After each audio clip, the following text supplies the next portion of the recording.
Bharatiya Janata party, जिसकी अपनी एक अलग पहचान है।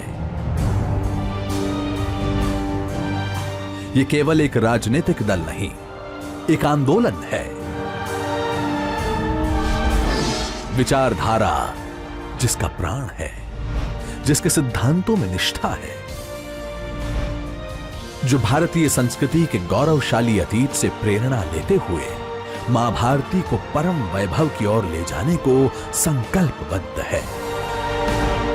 भाजपा एक आंदोलन।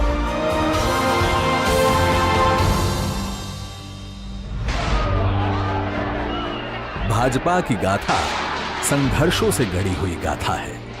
ये गाथा है अनगिनत देशभक्तों की, लाखों करोड़ों कार्यकर्ताओं की और ऐसी विभूतियों की जिन्होंने अपने अटूट विश्वास और अथक परिश्रम से इतिहास की धारा को मोड़ दिया, देश की राजनीति को नई दिशा दी, राष्ट्र प्रेम और देशभक्ति की अलख जगाई।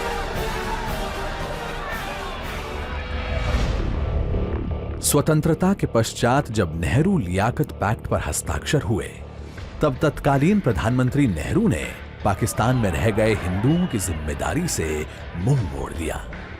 तब से उद्वेलित होकर डॉक्टर श्री श्यामा प्रसाद मुखर्जी ने नेहरू मंत्रिमंडल से त्यागपत्र दे दिया। नेहरू के पाश्चात्य प्रेम से ऐसी नीतियां बनने लगी जिनमें भारतीय संस्कृति सुरक्षित नहीं रह सकती थी। कांग्रेस गांधीवाद को विस्मित कर नेहरूवाद के रास्ते पर चलने लगी। डॉक्टर मुखर्जी और कई अन्य राष्ट्रवादी नेताओं ने इस खतरे को भांप लिया। एक नए राजनीतिक दल की आवश्यकता महसूस की जाने लगी और इस तरह 1951 को स्थापित हुआ भारतीय जनसंघ।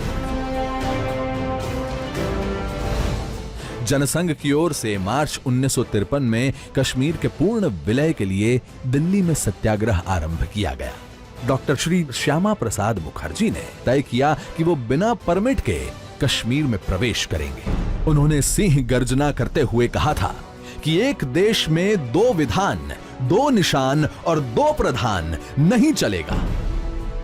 अपनी दृढ़ संकल्प शक्ति और जनता से मिल रहे समर्थन के बल पर 11 मई 1953 को श्री मुखर्जी ने बिना परमिट के कश्मीर में प्रवेश कर लिया और उनको गिरफ्तार कर लिया गया।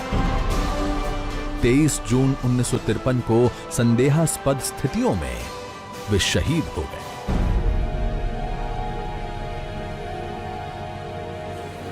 देश में शोक की लहर दौड़ गई। मुखर्जी के बलिदान का असर यह हुआ कि 9 अगस्त को शेख अब्दुल्ला को जम्मू कश्मीर के प्रधानमंत्री के पद से हटाकर बंदी बना लिया गया और जम्मू कश्मीर के लिए परमिट अवस्था को खत्म कर दिया गया। 1947 में देश को ब्रिटिश हुकूमतों से तो आजादी मिल गई, लेकिन देश के कई हिस्से ऐसे थे जिन पर अभी भी विदेशी ताकतों का कब्जा था। इन क्षेत्रों की मुक्ति के लिए पार्टी ने गोवा मुक्ति आंदोलन चलाया, पौंडीचेरी दादर हवेली की स्वतंत्रता के लिए अभियान चलाया, पश्चिम बंगाल के बेरुबारी को पाकिस्तान के हाथों में सौंपने का तीव्र विरोध किया, कच्छ समझौते के विरुद्ध आंदोलन किया और गौ हत्या के विरुद्ध अभियान चलाया। वर्ष 1965 में पाकिस्तान ने छल पूर्वक भारत पर हमला कर दिया और कच्छ के कंजर कोट समेत कई इलाकों पर कब्जा कर लिया। जनसंघ ने इसका विरोध किया और देश भर से जुटे 5 लाख लोगों ने दिल्ली आकर फौज न हारी, कौम न हारी, हार गई सरकार हमारी का नारा दिया। जनसंघ के समर्थन से तत्कालीन प्रधानमंत्री लाल बहादुर शास्त्री को हिम्मत मिली और भारतीय सेना ने पाकिस्तान पर विजय पा ली। और इसके बाद देश में आया वो दौर जिसे भारतीय लोकतंत्र का सबसे स्याह दाग माना जाता है, आपातकाल। आपातकाल के दौरान तमाम बड़े विपक्षी नेताओं को जेल में डाल दिया गया और उन्हें यातनाएं दी गई। राष्ट्रीय स्वयंसेवक संघ पर भी प्रतिबंध लगा दिया गया। जनसंघ के हजारों कार्यकर्ताओं ने अग्रिम पंक्ति में खड़े होकर आपातकाल के दंश को झेला। और 1977 के चुनाव में जनता पार्टी के नेतृत्व में देश को नई सरकार मिली। पर भारतीय राजनीति का यह पहल प्रयोग ज्यादा दिन नहीं चल पाया और आपसी लड़ाई व कांग्रेस के षड्यंत्रों के कारण सरकार गिर गई और 6 अप्रैल 1980 को जनता पार्टी से अलग होकर भारतीय जनता पार्टी का गठन हुआ। 1987 में देश में राजीव गांधी की सरकार थी। बोफोर्स मामले में उनकी सरकार पर भ्रष्टाचार के आरोप लगे और शाहबानो केस ने उनकी अल्पसंख्यक वोट बैंक की राजनीति का पर्दाफाश कर दिया। 25 सितंबर 1989 को पंडित दीनदयाल उपाध्याय की जयंती के मौके पर श्री लाल कृष्ण आडवाणी ने गुजरात के सोमनाथ से राम रथ यात्रा शुरू की। देश के जिस भी भाग से यह यात्रा निकली, इसे अपार जन समर्थन मिला। इस यात्रा ने न केवल भारतीय जनता पार्टी की राजनीति को बदल कर रख दिया, बल्कि देश के भविष्य को भी एक नई राह दी। 1991 का वो दौर जब आतंकवाद अपने चरम पर था, उसी दौरान भाजपा ने कश्मीर के लाल चौक पर तिरंगा फहराने का निर्णय लिया। दिसंबर 1991 में भाजपा के तत्कालीन अध्यक्ष डॉक्टर मुरली मनोहर जोशी के नेतृत्व में एकता यात्रा निकाली गई। श्रीनगर के लाल चौक पर 26 जनवरी 1992 को तिरंगा फहराकर डॉक्टर जोशी ने भारत की एकता और अखंडता का संदेश दिया।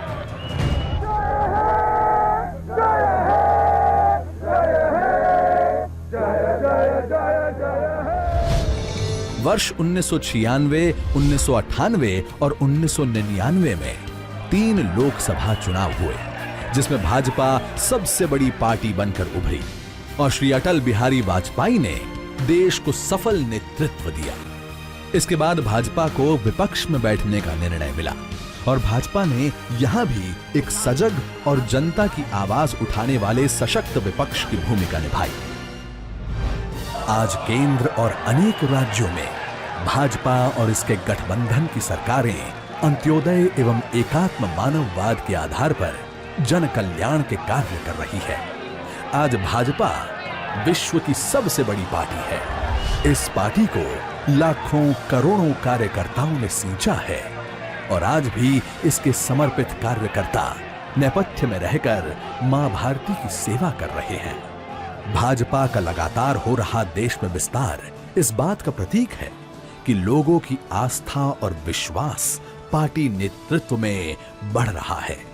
पार्टी को देश के कोने कोने से अपार जन समर्थन मिल रहा है। भारत के यशस्वी प्रधानमंत्री श्री नरेंद्र मोदी भी अनेक अभिनव व लोक कल्याणकारी योजनाओं के माध्यम से पार्टी के अंत्योदय के प्रण को पूर्ण करने की दिशा में आगे बढ़ रहे हैं। मौजूदा सरकार की ओर से सबका साथ, सबका विकास के मंत्र पर सफलतापूर्वक काम हो रहा है।